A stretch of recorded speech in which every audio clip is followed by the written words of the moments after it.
tonight we're going to make some more malted milk ball cookies.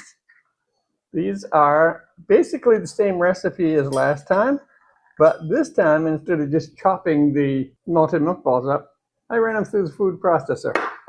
What I didn't like about the cookies last time, the flavor was fantastic, by the way. I love those cookies. But what I didn't like last time was that the malted milk balls became a chewy little piece in it, and I wasn't fond of that. So what we're going to do now is we're going to turn the mixer on with 3/4 cup of butter, and I almost made a mistake of putting 3 sticks of butter in there. And we're going to let that mix until it softens up a little bit, and then we'll add some more stuff.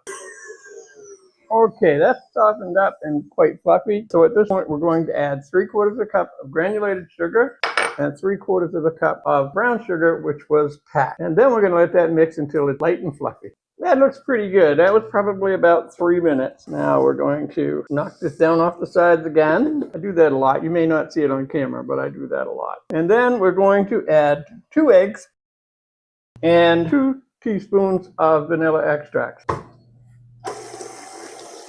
We'll let that mix on low for just a minute until it gets kind of started to be mixing. Then we'll move it up to medium. All right, what we're going to do next is we're going to combine our dry ingredients, which is 2 cups of all-purpose flour, 1 cup of quick oats, 1 teaspoon of baking soda, and 3/4 teaspoon of salt. Then this is mixed up pretty good. So what we're going to do now is we're going to add our flour. I think we'll do it in 2 installments.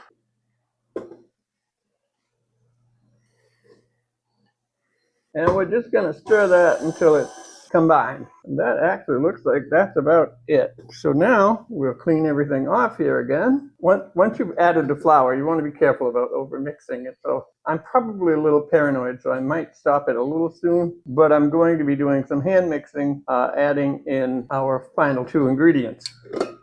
So we'll take it off of there. We'll add our very crushed malted milk balls. This is a 5-ounce pack. I discovered this is the only way I can make a 5-ounce package last more than a day.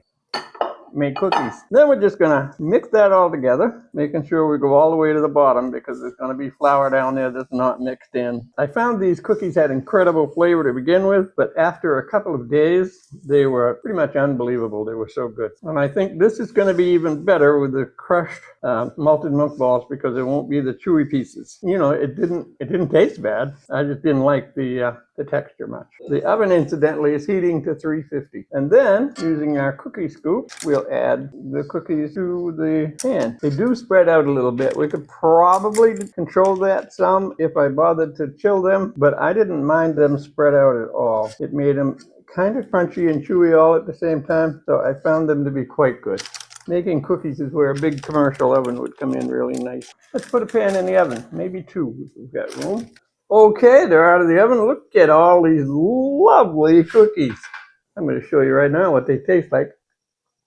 I told you that I really, really liked the first batch and that they were really good, but what I didn't like about them was the chewy little chunk from the malted milk ball because I cut them up so coarsely. Well, this time I pulverized them in the food processor and it did exactly what I hoped. All the flavor that it was before with no annoying little bits. They are wonderful cookies. So I would think if you like malted milk ball chocolate chips, you want to try these cookies. And if you like making cookies in general, you just might want to try this one.